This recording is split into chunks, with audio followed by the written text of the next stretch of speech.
What's up guys? Ngayon araw nga uumpisa na nating buuin tong project natin na Honda Wave 125 na si Rigor. Ito na ay time guys para buuin at maitayo na siya. Kaya nga hinanda ko na yung mga bagong gamit na binili ko para maumpisa na pagbubuo dito kay Rigor. Medyo excited na kasi ako na makakita na mabuo siya kung ano ba talaga yung magiging itsura niya. Ito nga pala yung uno ko ikakabit guys, yung pinaka-pro shock na pininturahan ko. Siyempre bago ko ikabit ay kailangan ko muna tanggalin yung pinaka-tape sa telescopic na nilagay ko. At ito na nga pala yung rib at chewing gum guys na nilalagay natin dito sa project natin sa Rigor. Kung maalala nyo ay yung rib na pinalay natin sa tropa natin kamakaidan lang. Siyempre bago natin maikabit muna yung rib, ito muna ikakabit natin yung pinaka-front shock niya. Ayan nyari pala yung front shock guys, nakasama rin sa pininturahan natin noong nakaraan. Bali ganyan kung kalakilabit yung shock guys, tapos may apat na tuloy lang naman yan na hihipitan. At yan na nga guys, nakikabit ko na yung pinaka-front shock. Ito naman yung susunod ko ikakabit. Ito nga pala ikakabit ko guys, yung nabili kong bagong light and disc. Bali kulay silver nga pala sana ng light and disc na ikakabit ko dyan. Kaso wala lang available na kulay sa binibilang ko. Ay nalang available yung kulay red. Kaya ito na lang ibinili ko. Kinakabit ko na ngayon guys, mukhang sakong-sako naman at di ko na kailangan pa mag-spacer. Mukhang sa unang mga pagkakabit niya ay di na ako pinapahirapan. Nakikisama to mga pesa ni Rigor. At maganda naman ang ikot natin guys. Sa tingin ko babagay naman ito. Malupit talaga ito pala natin nag-align. Siyempre hihipitan na natin yan guys. Ay na kasi magiging pinampiting siya talaga. Ang susunod naman natin ay kakabit ay itong manibela. Kaso bago yan, kailangan muna natin balitan yung lumang susian. Mahihirapan kasi tayo magkapit ng bagong susian guys. Kinabit agad natin yung manibela.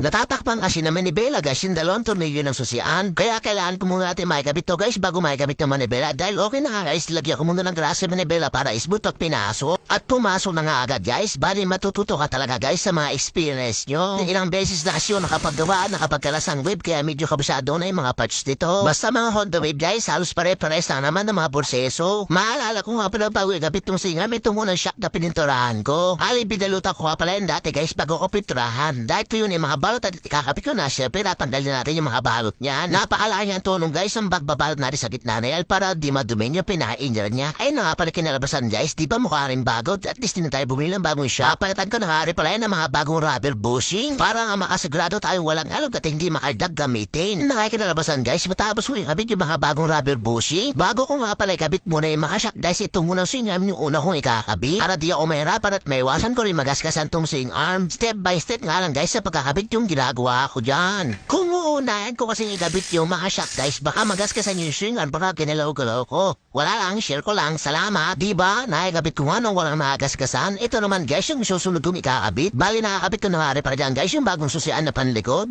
Noon ako nga pala ikabit yung tapalo to guys bago yung gulong ba kasi mahirapan tayo guys nakakabit ng gulong bago makabit yung tapalo to. Diba guys, wala naman kahirap-hirap ikabit, halos pinasok at siniwat ko lang. Ito naman yung next kong ikakabit guys, yung rim na panlikod. Siyempre bago yan guys, ikakabit muna natin itong Sprite na panlikuran. Bali brand nyo na nga rin para yan guys, Sprite na yan. Bago ko nga pala ibitan guys, ililagyan ko muna na yung mga tornilyoan ng threadlock. Kadalasan kasi lumuluwag guys yung mga tornilyohan na panlikuran lalo sa may sprocket. Ayun nga pala yung mga bago guys, pati nga pa ito mga spacer guys, pininturahan ko na rin syempre para marinis tignan. Tulad nga ng lagi kong ginagawa pag pinapasok ay nilagyan ko ng pampadulas. Ayun nga axle guys, sinagyan ko ng grasa para pag pinasok ko ay madulas pumasok agad. Diba guys, bagay na bagay yung rib na sa likod at mga silver na boha. Napakalinis tingnan. At ito nga pala guys, yung huling gamit na ilalagay ko for today's video. Itong gastang na pininturahan ko din. Ito na nga pala kinalabasan guys, kahit paano ay naitayo na natin si Rigor. Sabi mo naman guys na kahit paano ay sobrang lumilis na siyang tignan. So tingin nyo guys, ano kung ikakalabasan guys pag nakikabit na natin lahat? Lahat ng mga ibang gamit pati mga ibang playlist niya guys. Sa tingin nyo ikakalabasan? Ano kali ang kakalabasan sa project natin na tong no Wave 125 na si Rigor? So guys, hanggang dito na lang. Abang ngayon mga susunod na video. Salamat!